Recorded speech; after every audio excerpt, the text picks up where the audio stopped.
Nkechi's hand hovered over the submit button, her cursor trembling along with her confidence. The application for Korea's Ultimate Fusion Chef stared back at her from the laptop screen, asking one simple question. Why should you win? Because I need the $100,000 to save my family's restaurant, she thought. Because I've been lying to 50,000 Instagram followers for 2 years about being a Korean cooking expert. Because if I don't do something drastic, I'm going back to Lagos in shame. She typed instead, because fusion cuisine is the future, and I'm the bridge between two cultures. Then she hit submit before she could chicken out. 3 weeks later, she was standing in the lobby of Seoul Broadcasting Station, staring at a wall of past cooking show winners while trying not to throw up from nerves. Her phone buzzed. Mom calling from Lagos. Nkechi let it go to voicemail. She couldn't handle her mother's hopeful voice right now, asking if she'd sent money this month, if the restaurant was doing okay, if Seoul was everything Nkechi had promised it would be when she'd borrowed money to fly here 2 years ago. Nkechi Adeyemi. A production assistant with a clipboard appeared. You're up for partner assignments. This was it, the moment that would either save her life or expose every lie she'd ever told. The thing about Nkechi's Instagram account, Kimchi Princess, Your Guide to Korean Cooking, was that it was built entirely on instant meal kits, Google Translate, and excellent photography skills. She'd never actually cooked traditional Korean food from scratch. She'd just made pre-packaged meals look homemade and written captions filled with authentic family recipe. Lies that 50,000 people believed. It started innocently enough. She'd needed content for her struggling food blog. Korean food was trending. She'd bought a meal kit, styled it beautifully, and posted my grandmother's kimchi jjigae recipe as a joke. Except people believed her, wanted more, started following her for authentic Korean recipes that she was frantically Googling and faking. 2 years later, she'd built an entire online persona as a Korean cooking expert. The show's producers had discovered her account and invited her to compete.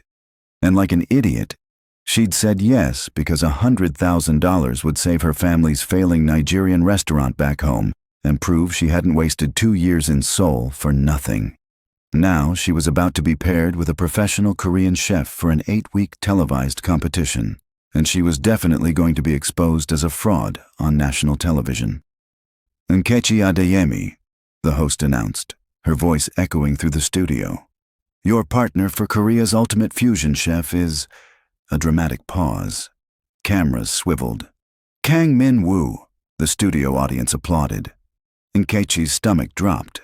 Kang Min-woo was Korean cooking royalty, celebrity chef, 3 Michelin stars, host of his own cooking show, known for being talented, gorgeous, and absolutely ruthless to anyone who disrespected Korean cuisine. He'd made a famous chef cry on television once for using instant gochugaru instead of grinding his own pepper flakes. And now he was walking toward her with the expression of someone who'd just been assigned to babysit a toddler. Nkechi, he said, his English crisp and cold. He didn't offer his hand. I've seen your Instagram. Very creative interpretations of Korean food. Creative interpretations. That was chef speak for, you're a fraud, and I know it. Thank you, she tried. It wasn't a compliment. He turned to the camera, his professional smile sliding into place like a mask. But I'm looking forward to teaching you proper Korean cooking techniques. This will be educational for both of us. Teaching. He'd said teaching, not partnering. This was going to be a disaster. If you're already stressed for Nkechi, hit that subscribe button right now, because this is about to get so much messier. Trust me, you don't want to miss what happens next. The show's premise was simple. 8 teams of 2 chefs, 8 weeks. Each week, they'd create fusion dishes combining Korean techniques with their partner's cultural cuisine. Judges would eliminate one team weekly. Last team standing won $100,000 and their own restaurant space in Seoul. Simple, except Nkechi didn't actually know proper Korean cooking techniques. And her partner was a perfectionist celebrity chef who'd probably expose her to the judges the first chance he got. Their first meeting in the practice kitchen confirmed her worst fears. We'll start with basics, Min-woo said, pulling out ingredients like he was preparing for surgery. Show me how you make kimchi. Nkechi stared at the Napa cabbage, the salt, the pile of ingredients she'd only seen in meal kit instruction packets. You salt the cabbage first? How much salt? Enough? His expression could have frozen lava. Enough. She says enough. He turned to the camera crew filming their practice session. This is what I'm working with. Someone who salts vegetables with enough. I know the concept, Nkechi defended herself. I just usually use pre-made kimchi from the store and plate it nicely. He wasn't even looking at her now, was already salting the cabbage with precise measurements. I've seen your posts. Very aesthetic, very fake. Excuse me? Your kimchi jjigae post from last month. The tofu was cut wrong. No Korean grandmother would cut tofu like that. Your bibimbap had the vegetables arranged in the wrong order. Your tteokbokki sauce was clearly from a package. I can see the consistency. Finally, he looked at her. You're not a Korean cooking expert. You're a food stylist with good lighting. The truth burned more because he was absolutely right. And yet, the producers picked me, so maybe my approach resonates with people. Resonates? He laughed, but there was no humor in it. You want to know what resonates? Actual skill, respect for the cuisine, understanding that food is culture, not content. He pushed the salted cabbage toward her. Now, since we're stuck together for 8 weeks, you're going to learn properly. Pay attention. For the next 3 hours, Min-woo taught her to make kimchi from scratch with the patience of someone teaching a particularly slow child. Every time she messed up, and she messed up constantly, he corrected her with increasingly creative insults. No, Nkechi, we don't just dump gochugaru like we're seasoning fries. The fish sauce goes in gradually. That's Korean for not all at once like you're in a hurry. If my grandmother saw you handling that ginger, she'd disown me for letting you in her kitchen. By hour 3, Nkechi was ready to dump the entire batch of kimchi on his perfect hair. You know what? Not everyone needs to be a perfectionist. Some of us just want to make food that tastes good and makes people happy. Not everyone needs to be a snob about proper technique and traditional methods, and that's why you'll never be a real chef. He said it quietly, which somehow made it worse. Because you don't understand that technique and tradition exist for a reason. They're not just arbitrary rules to make cooking harder. They're generations of people perfecting their craft, understanding why certain methods work, respecting the culture that created the dish. When you skip all that for aesthetic Instagram posts, you're not just cheating, you're disrespecting every person who spent their life mastering this. The words hit harder than she expected, because he wasn't entirely wrong. She had taken shortcuts, had prioritized pretty pictures over proper learning, had built a following on lies because it was easier than admitting she was still learning. I'm sorry, she said quietly. You're right. I should have learned properly before claiming expertise. He looked surprised, like he'd expected her to keep fighting. You're actually admitting it? I lied to my followers. I lied to the producers. I'm probably going to get eliminated first round and become a viral meme for being a fraud. She looked at the kimchi they'd made, that he'd made while she'd mostly watched. But I'm here now, and I actually want to learn. So if you're willing to teach me, I promise I'll pay attention and stop taking shortcuts and try to actually understand this instead of just faking it. Min-woo studied her for a long moment. Then, unexpectedly, his expression softened. You really want the prize money, don't you? My family's restaurant is failing. This is my last shot at helping them. And you thought faking your way through a cooking competition was the solution? I thought maybe I'd gotten good enough at faking that I could survive long enough to learn. She laughed, but it sounded hollow. Turns out, I was wrong. He was quiet, thinking. Then, okay, here's what we're going to do. I'll teach you properly. Real techniques, traditional methods, everything you should have learned before starting that Instagram account. In exchange, you bring what you actually are good at. Which is, you understand fusion. You see connections between cuisines that I don't. Your Nigerian food knowledge is legitimate. I've seen your posts about your family's restaurant. You know those flavors, those techniques. What you don't know is Korean cooking. He started packing up their kimchi. So, I'll teach you Korean. You teach me Nigerian, and we create actual fusion, not just Korean food that looks pretty on Instagram. You want to learn Nigerian cooking? I want to win. And to win, we need actual fusion, not just Korean dishes with African garnishes. That means I need to understand your cuisine as much as you understand mine. He offered his hand finally. Partners. She shook it, surprised by the warmth of his grip. Partners. Good. We start tomorrow, 6 a.m. Don't be late. 6 a.m., that's when real chefs work. Get used to it, Kimchi Princess. The nickname should have annoyed her. Instead, coming from him, it almost sounded fond. The next morning, Nkechi dragged herself to the practice kitchen at 5:45, determined not to give Min-woo the satisfaction of being late. He was already there, of course, with ingredients laid out and coffee brewing. You came early, he said, surprise evident. I'm serious about learning. Good. Then we start with rice. Rice? I know how to cook rice. You know how to press a button on a rice cooker. I'm going to teach you to understand rice, different varieties, different cooking methods, why Korean short-grain rice behaves differently from jasmine or basmati. If you can't master rice, you can't master Korean cooking. For the next week, they met every morning at 6.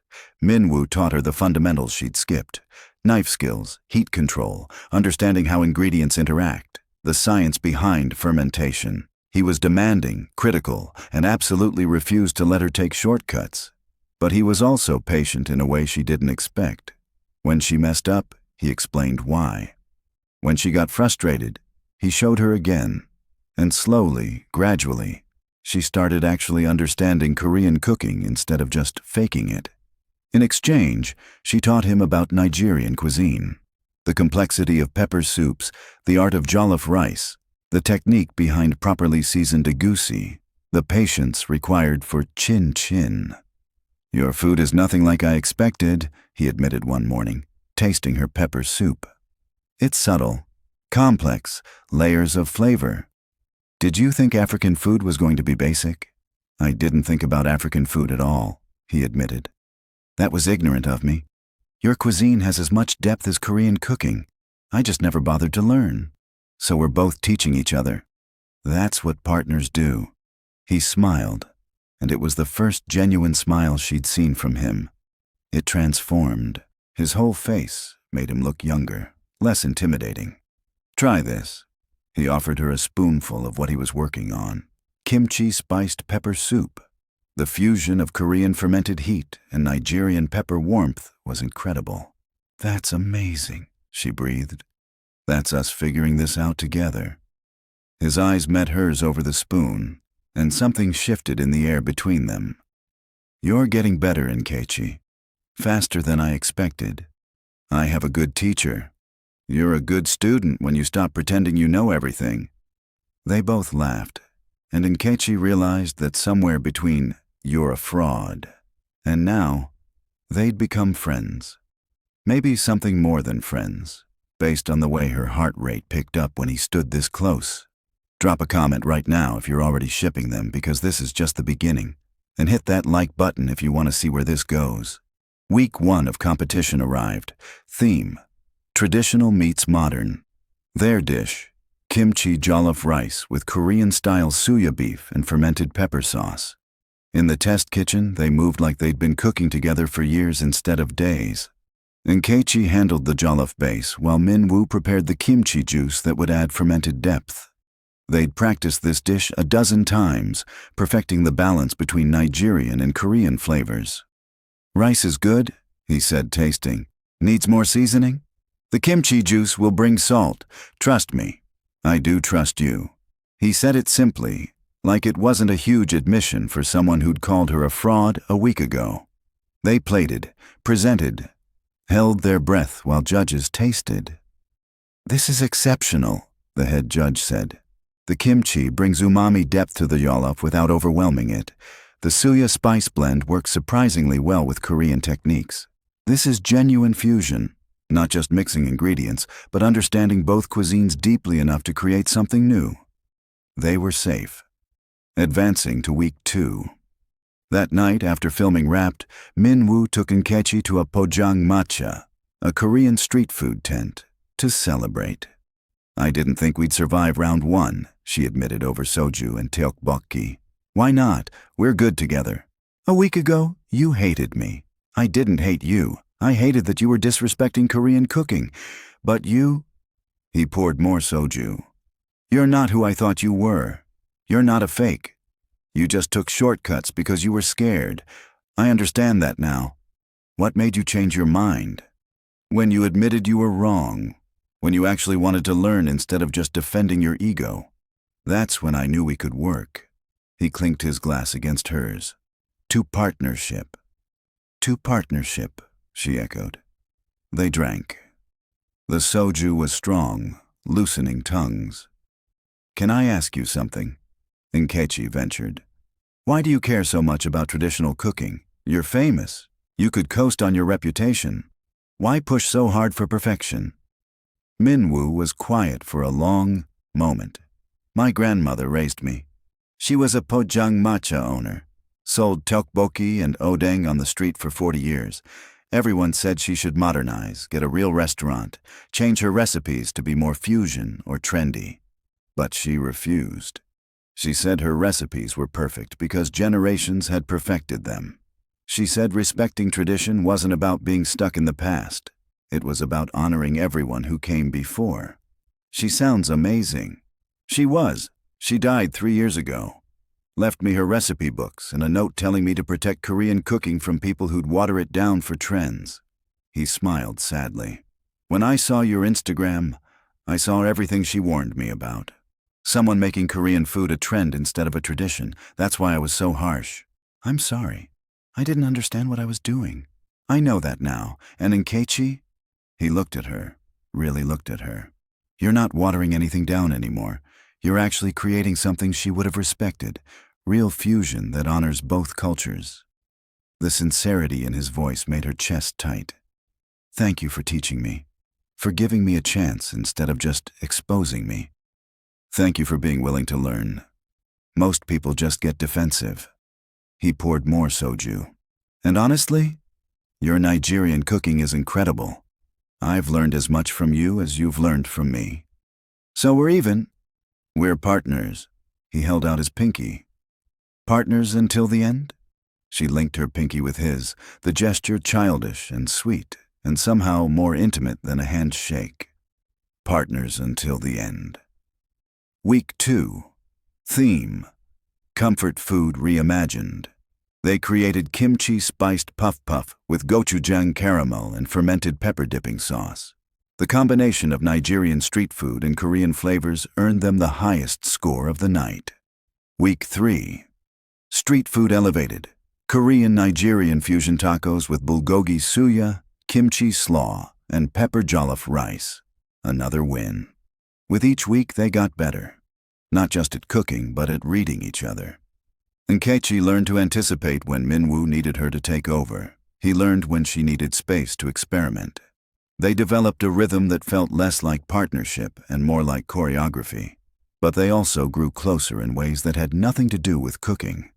Min-woo started staying after practice to help Nkechi with her Korean language skills. She taught him Yoruba phrases, laughing when his pronunciation mangled the tones. They shared meals, swapped stories about their families, fell asleep on the practice kitchen couch after long days, waking up tangled together and pretending it didn't mean anything.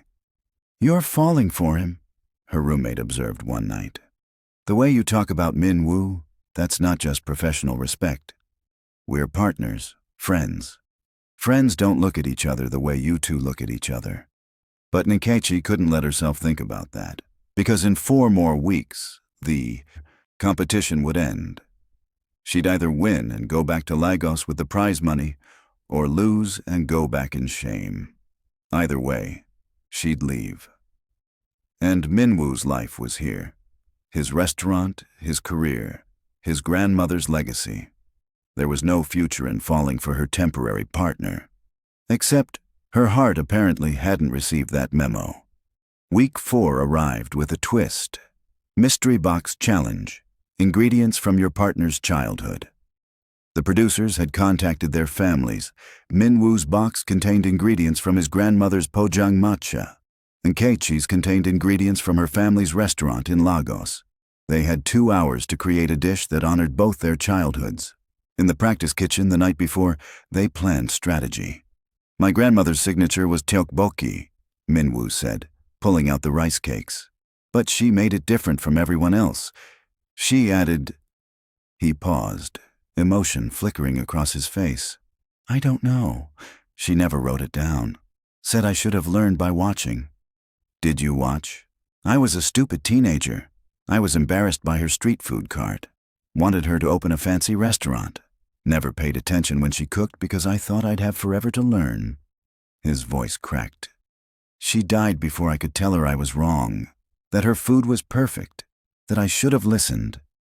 And Keiichi's hand found his. Then we'll figure it out together. Tell me everything you remember. They worked through the night, testing variations, adding ingredients, removing them, trying to recreate a flavor from Min-woo's childhood that existed only in memory. This isn't right, he said for the 10th time, frustrated. It's close, but not... Wait, you said she sold this at a pojangmatcha, street food. What if she added something unconventional, something that made hers different? Like what? And Keiichi looked at the ingredients from her own childhood. My mother used to add a tiny bit of palm oil to her jollof for depth. Everyone said it was wrong, but it made her version special. What if your grandmother did something similar? Added something people said wasn't traditional but made it hers. Min-woo's eyes widened. She used to drink coffee, always had a cup while she cooked. Sometimes she'd... He grabbed instant coffee. This is crazy. Try it. 1 spoonful of instant coffee dissolved into the tteokbokki sauce. The taste transformed, deeper, richer, more complex. That was it. That was his grandmother's secret. Oh my God, Min-woo whispered. That's it. That's exactly it. He turned to Keiichi, eyes bright with unshed tears. You found it. You found her recipe. We found it, together. He pulled her into a hug, sudden and tight and desperate. She wrapped her arms around him, feeling him shake with emotion. When he pulled back, his hands stayed on her shoulders. Keiichi, He stopped, searching her face. Thank you for understanding, for caring about this. Of course I care. This matters to you. You matter to me.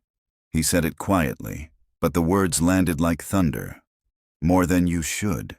More than I planned. Her breath caught. Min-woo? I know you're leaving after this. I know we're just partners for the show. I know all the reasons this is a bad idea. But Keiichi, these last few weeks with you have been... He struggled for words. You make me remember why I fell in love with cooking. Not for fame or perfection, but for sharing something with people. Creating something together.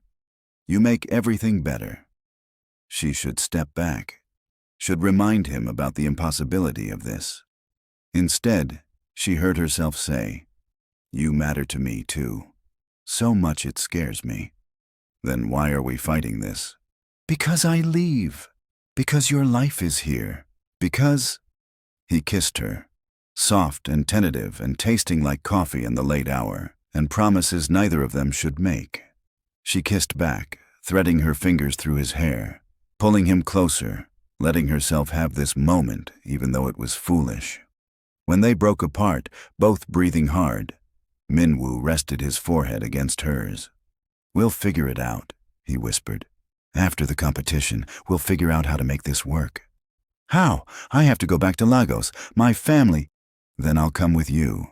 You can't just leave Seoul. Your restaurant can be managed by my sous chef. And Keiichi, my grandmother's lesson wasn't just about cooking. It was about not letting fear keep you from what matters. And you matter. Us together, that matters. You barely know me. I know you wake up at 5:30 even though you hate mornings because you refuse to be late.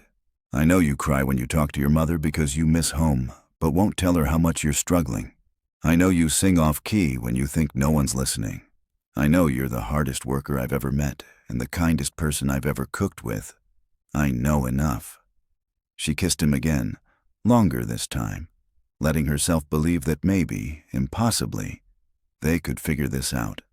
Hit that subscribe button if your heart is racing right now, because we're only halfway through this story and things are about to get complicated. Comment Team Min-woo if you're rooting for them. Competition Day 4. They presented their fusion dish, tteokbokki with his grandmother's secret coffee depth, served over Nkechi's mother's pepper jollof rice, topped with suya-spiced rice cakes. The judges called it the most emotionally resonant dish of the season. They were guaranteed a spot in the finals. But success came with complications.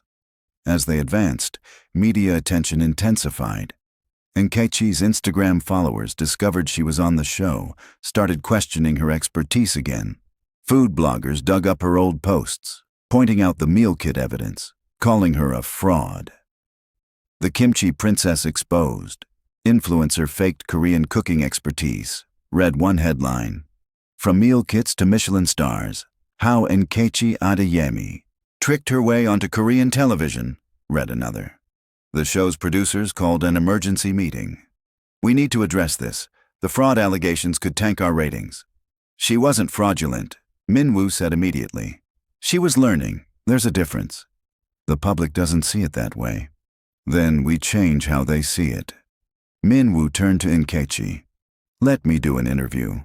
Explain that you came here to learn, that you've grown, that the competition is about fusion, and you brought legitimate Nigerian expertise. I'll vouch for you. You don't have to do that. Yes, I do, because they're wrong about you, and because...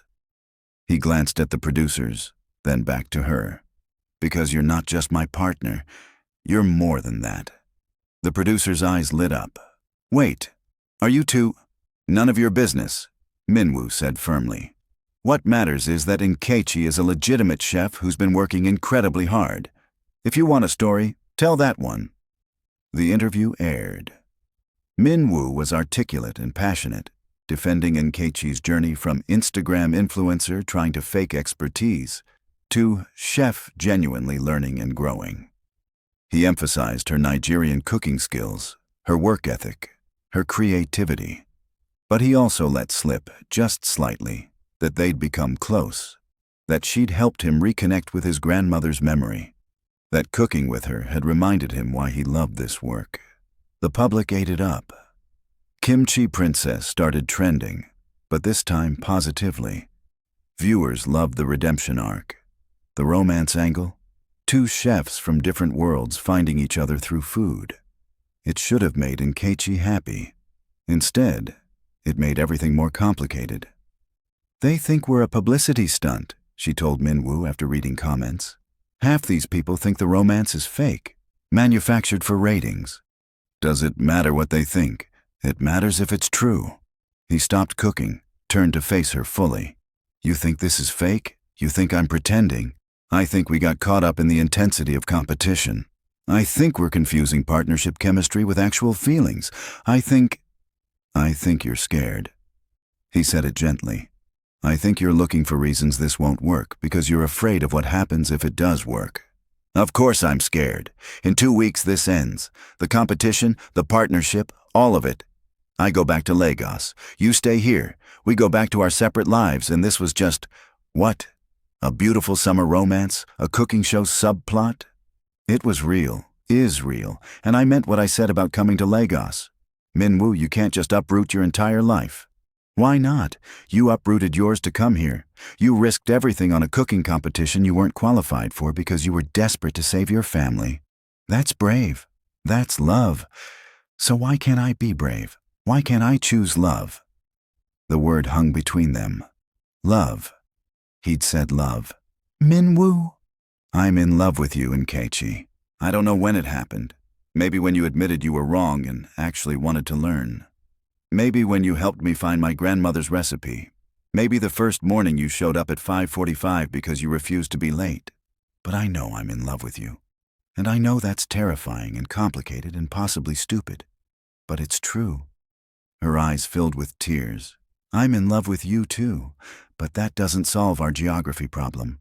Or the fact that your entire career is here, or nothing.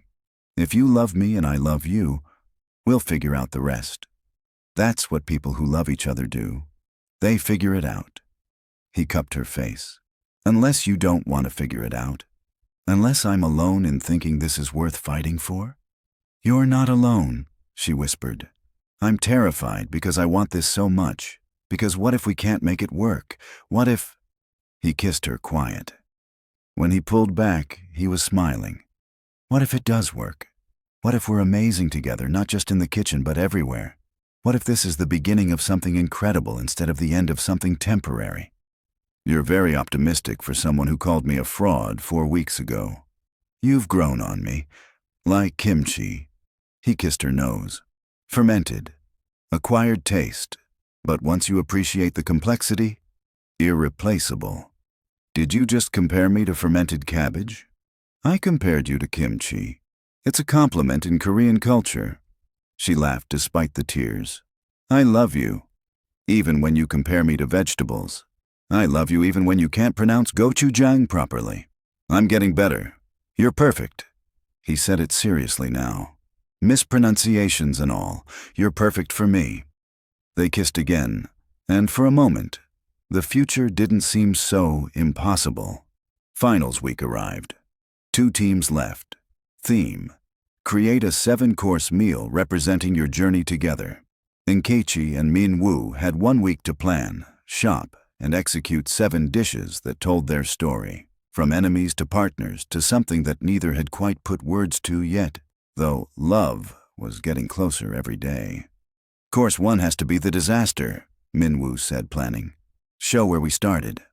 Burnt rice and oversalted kimchi, Kang suggested. Perfect. Show the judges we're not afraid to acknowledge we were terrible together at first. They worked backward, planning each course to represent a stage of their journey. The breakthrough, the fusion success, the childhood memories. The moment they realized this was more than partnership. What's our final course? Kang asked. The dessert. The conclusion. Min-woo hesitated. I have an idea, but I need to know, are we presenting this as partners who succeeded? Or as 2 people who found something more? What do you want to present? I want to present us as we are. Messy, complicated, in love. Building something together that we're still figuring out. He took her hands. But only if that's your truth too. She thought about Lagos, about her family's restaurant waiting for her, about everything she'd planned before Min-woo became the most important part of her soul experience. My mother called yesterday, she said. I told her about the finals, about possibly winning, and I told her about you. What did she say? She said that she sent me to Seoul to find opportunity, that she didn't expect me to find love. But that love is an opportunity too, that the brave thing isn't always going home. Sometimes it's building a new home with someone who makes you better. Your mother sounds wise. She also said that if you can make proper jollof rice, you're worth keeping. Min-woo laughed. Can I? You're getting there. Still needs work. So I'll keep practicing, forever if that's what it takes. He squeezed her hands. Is that what you want? Me practicing jollof rice in Lagos while you teach Korean cooking classes, building something together? I want everything to be that simple. It can be that simple. We just have to choose it. And your restaurant here? I'll figure it out, franchise it, hire someone to run it, visit when I need to. And Kang, my grandmother's recipes will survive whether I'm here or in Lagos. But us? This? It only survives if we fight for it. She kissed him, long and sweet and full of promises. Then let's fight for it. Let's win this competition, and then let's figure out the rest together. Together, he agreed. Finals day. 7 courses, judges watching, cameras rolling, national television broadcast. Course 1. The disaster. Intentionally imperfect kimchi with burnt rice. Showing where they started, acknowledging mistakes. The judges loved the honesty. Course 2. The breakthrough. Their first successful fusion dish. Kimchi jollof with suya beef. The moment they stopped fighting and started listening. Course 3. Learning. Min-woo's traditional tteokbokki taught to Nkechi, her grandmother's pepper soup taught to him, side by side, showing mutual respect. Course 4. Memory.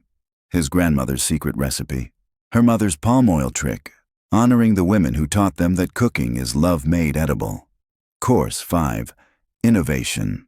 Something entirely new. Korean-Nigerian fusion that neither culture had seen before. Proof they weren't just mixing ingredients, but creating something genuinely original. Course 6. Home. Dishes representing Lagos and Seoul simultaneously, showing that home isn't just one place, but anywhere you're understood. Course 7. The dessert. The conclusion. The question. They'd argued about this course for days. Min-woo wanted to do something dramatic, and Nkechi wanted to play it safe. They'd compromised on something that terrified them both. Korean honey rice cake with Nigerian chin-chin crumble, served with a blend of Korean citrus and African hibiscus sauce. Simple, sweet, representing two cultures that complemented each other perfectly when combined with care. But the plating was the real message. They'd arranged the elements to form a question mark. "What does this represent?" the head judge asked. Min-woo and Nkechi exchanged glances. Then Min-woo spoke. "It represents everything we don't know yet. We started this competition as strangers. We're ending it as..." He looked at Nkechi. "As people who found something unexpected, something that doesn't have a recipe or a roadmap, something we're still figuring out.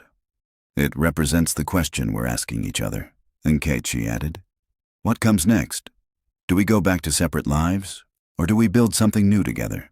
We don't have the answer yet. We're putting the question on the plate and admitting we're brave enough to ask it publicly." The judges were silent. Then the head judge smiled. "That's the most honest thing I've seen in 20 years of judging cooking competitions. You're not giving us a perfect ending. You're giving us a real one." She looked at the other judges. "Thoughts?" "I think," another judge said, "that this is what fusion cooking should be.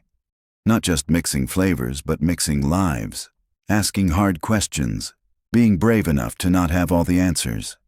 They deliberated for what felt like hours. Finally, the head judge stood. "Both teams showed exceptional skill, but only one team showed us something beyond skill. Only one team reminded us that cooking, at its best, is about connection, about asking questions and being brave enough to explore the answers." A pause that lasted forever. "The winners of Korea's Ultimate Fusion Chef are Nkechi Adeyemi and Kang Min-woo.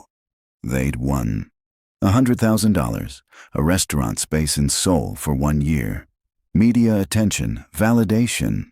But as Nkechi hugged Min-woo, crying into his chef's coat while he held her tight, she realized the prize that mattered most wasn't the money. It was the man holding her, the partnership they'd built, the future they were brave enough to question. If you're crying right now, you're not alone. Hit that like button and let me know in the comments what you think they should do next. And subscribe, because this story isn't quite over yet. 3 months after winning, Nkechi stood in their new restaurant space in Seoul, which they'd named the Question Mark, in honor of their final dish. But they weren't opening in Seoul. After winning, after the media blitz, after endless interviews and sponsorship offers, Nkechi and Min-woo had made a decision. They'd use the Seoul restaurant space for 1 year as required by the prize. But they'd open a second location, in Lagos. "You're insane," Min-woo's manager had said. "You're at the peak of your Korean career and you want to open a restaurant in Nigeria. I want to open a restaurant with the woman I love in her home city while also maintaining my presence here. Plenty of chefs run international locations. Not in Lagos. Then I'll be the first." The Lagos location of the Question Mark opened 4 months after their competition win. The menu was pure fusion. Korean techniques with Nigerian ingredients. Nigerian dishes elevated with Korean precision. Chin-chin pancakes with gochujang caramel. Jollof bibimbap. Suya bulgogi. Kimchi egusi.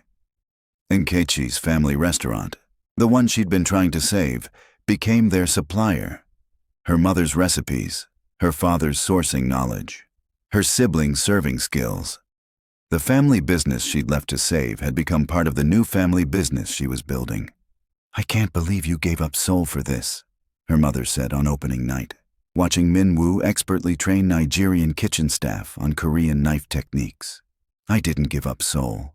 We're going back and forth, 3 months here, 3 months there, constantly." Nkechi watched Min-woo laugh with her younger brother, showing him how to properly cut vegetables. "And Mom? I'm not giving up anything. I'm gaining everything." Min-woo caught her eye across the kitchen, smiled that smile that was just for her, and mouthed, "I love you," in Yoruba. His pronunciation was getting better. A year after that, they opened their 3rd location in New York, then London, then Tokyo. Each location featured the same fusion philosophy, 2 cultures meeting without either losing its identity. Each location trained local staff in both Korean and Nigerian techniques. The question mark became known globally not just for its food, but for its philosophy. That fusion wasn't about erasure or appropriation. It was about respect, learning, and creating something new while honoring what came before. 2 years after their competition win, Min-woo proposed properly, not in a Seoul restaurant or a Lagos kitchen, but in his grandmother's old Pojangmatcha location, which they'd restored as a small family cooking space. "She would have loved you," he said, ring in hand. "She would have loved that you made me remember why we do this.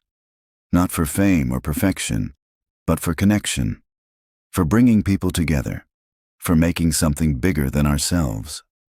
"She would have loved your jollof rice," Nkechi countered. "It's finally perfect. So are you." He slipped the ring on her finger, designed with both Nigerian and Korean elements, just like everything in their lives. "Marry me? For real this time? Build this beautiful, complicated, cross-continental life together?" "I thought we were already doing that." "We are. But I want to make it official. I want to stand in front of our families and promise that I'll keep learning to make perfect jollof rice if you keep teaching me. That we'll keep asking questions and being brave enough to explore the answers together." "That's the most romantic thing you've ever said to me." "I'm working on being less awkward about feelings." "Please don't. Your awkwardness is part of your charm." "Is that a yes?" She kissed him, there in his grandmother's old cooking space, surrounded by the ghosts of women who'd taught them both that food was love made edible.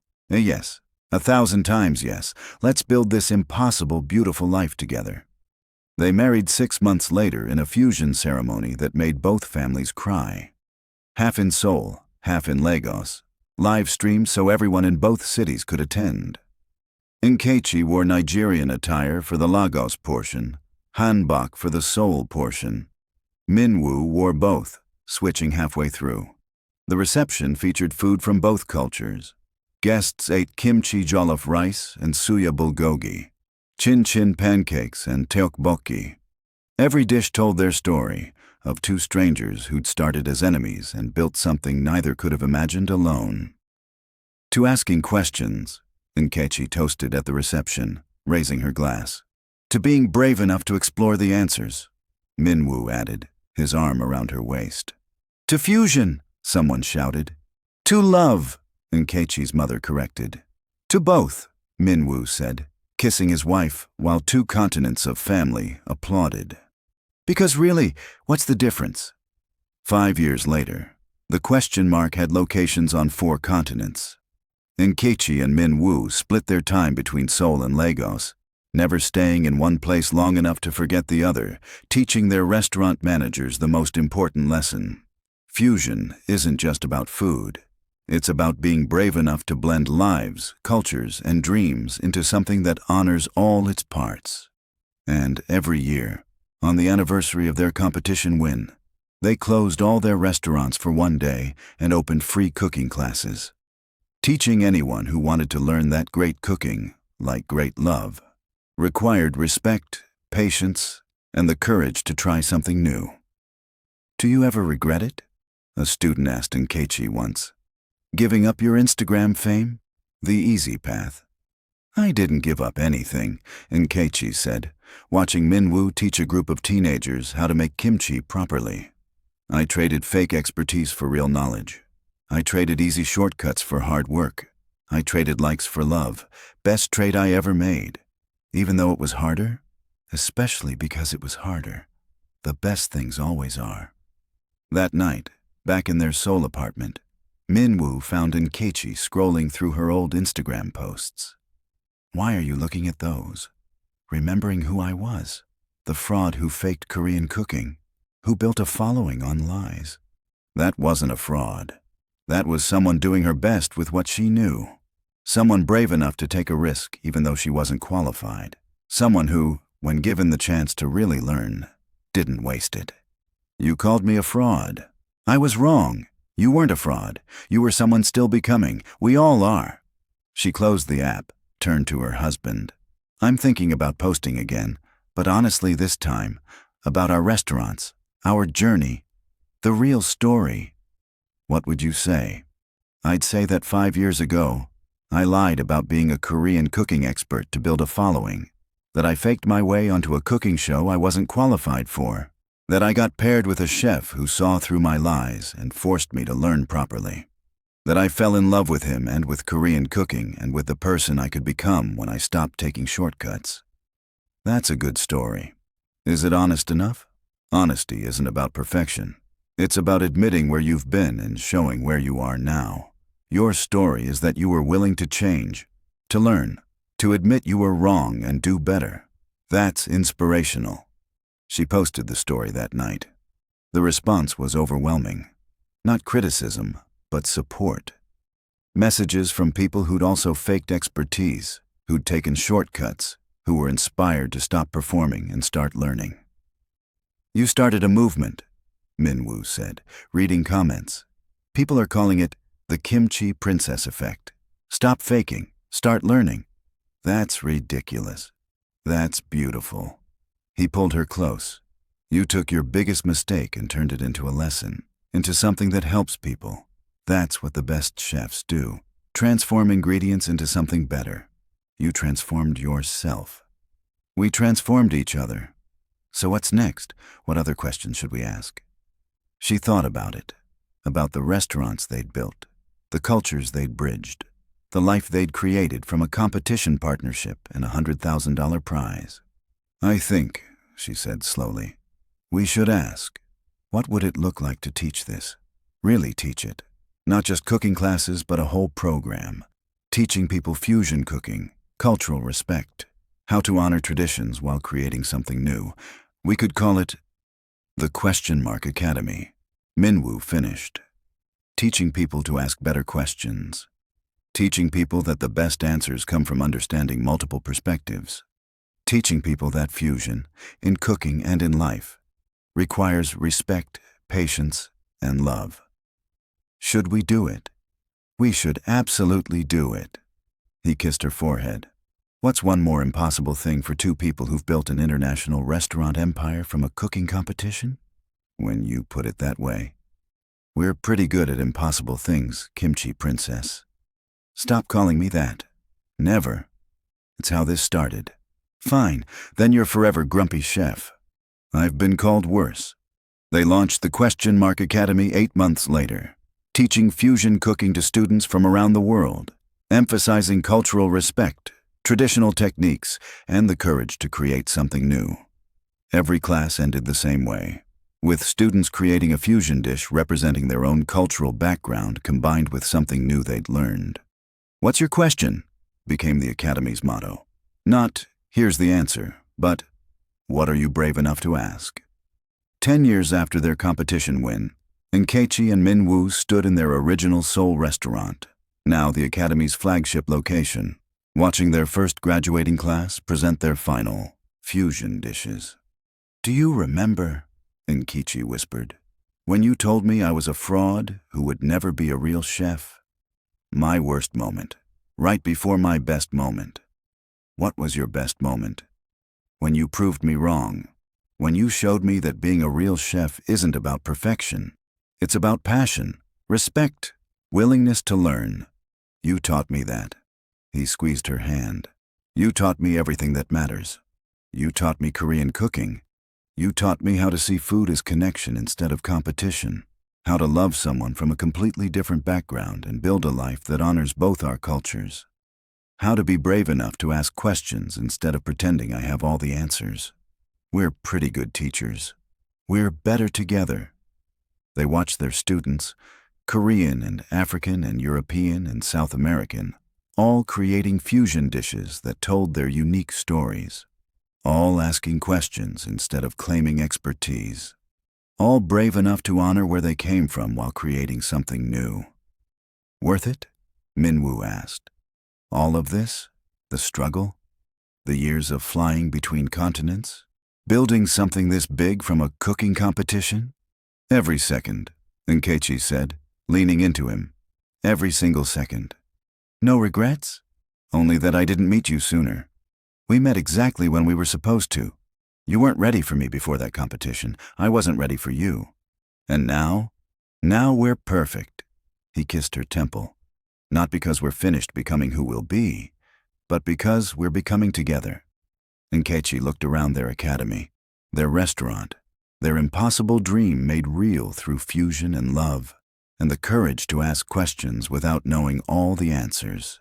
You know what? She said. I think I finally understand what fusion really means. What's that? It means being brave enough to say, I don't know everything, but I'm willing to learn from you if you're willing to learn from me. It means building something new without erasing what came before. It means asking questions instead of claiming answers. It means us. Min-woo finished. Two people from different worlds who were brave enough to create a new world together. Yeah, Nkechi agreed, watching their students create their own fusion futures. It means us.